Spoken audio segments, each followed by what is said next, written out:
안녕하십니까. 김영민 의원입니다. 지금부터 조희대 탄핵안에 대한 기자회견을 시작하도록 하겠습니다. 조희대 대법원장은 더 이상 사법의 최고 책임자로 남아있을 자격이 없습니다. 조희대 대법원장의 위헌 위법 행위에 책임을 묻기 위해서 저는 탄핵안을 준비했습니다. 더 이상 미룰 수 없는 과제입니다. 철저한 내란 청산을 위해 책임 있게 우리는 조희대 대법원장을 탄핵해야 합니다. 지금 내란 청산의 마지막 관문이 대법원에 있습니다. 내란 속의 윤석열부터 한덕수 전 총리를 비롯한 내란 혐의자 사건들이 줄줄이 대법원을 향하고 있습니다. 12.3 내란을 단죄할 모든 재판의 종착지가 바로 대법원입니다. 그리고 그 대법원을 이끄는 사람이 조희대 대법원장입니다. 대법원장은 누구보다 엄격하게 정치적 중립을 지키고 재판의 공정성으로 국민의 신뢰를 지켜야 합니다. 그러나 조희대 대법원장은 그 신뢰를 스스로 무너뜨렸습니다.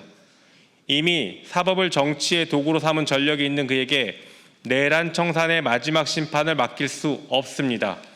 이것이 바로 우리가 조희대 대법원장을 탄핵해야 하는 이유입니다. 오늘 준비한 조희대 탄핵소추안에 담긴 사유는 크게 세 가지입니다. 첫째, 조희대 대법원장은 사법권으로 대통령 선거에 개입했습니다.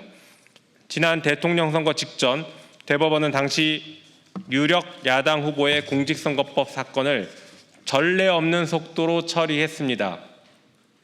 전원합의체 긴급 회부 당일 첫 심리, 7만여 페이지 기록을 사실상 하루 만에 검토했다는 의혹, 판결 다음 날 파기환송심 접수, 집행관 송달까지 이례적으로 절차들이 이어졌습니다.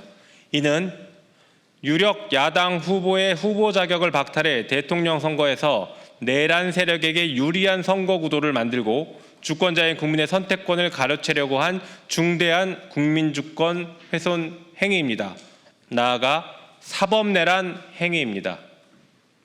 둘째, 조희대 대법원장은 내란 세력에 유리한 사법 환경을 방치했습니다. 12.3 내란은 헌정질서를 파괴한 중대 범죄입니다.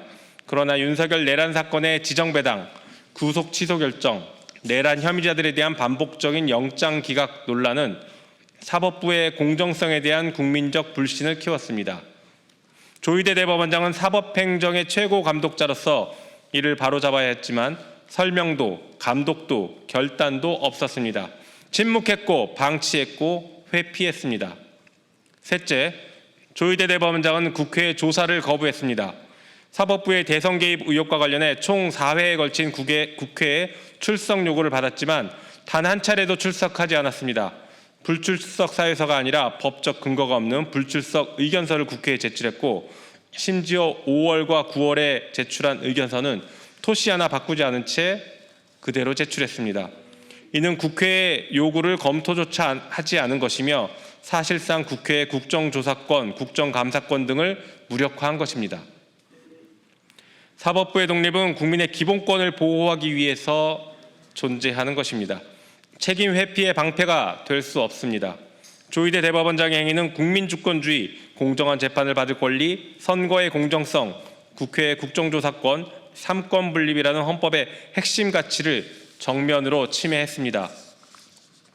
조희대 대법원장을 직무에 계속 두는 것은 사법권의 선거 개입과 내란 재판에 대한 불신, 국회 조사 거부를 용인하는 잘못된 선례를 남기는 것입니다.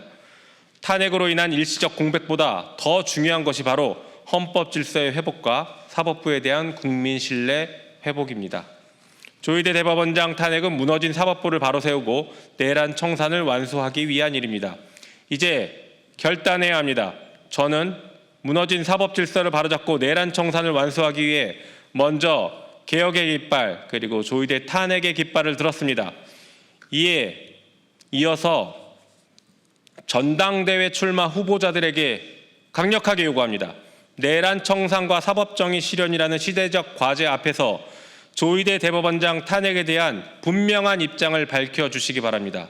찬성하십니까? 반대하십니까? 아니면 아무런 판단이 없습니까? 분명한 입장을 밝혀주시기 바랍니다. 그것도 당장 밝혀주시기 바랍니다.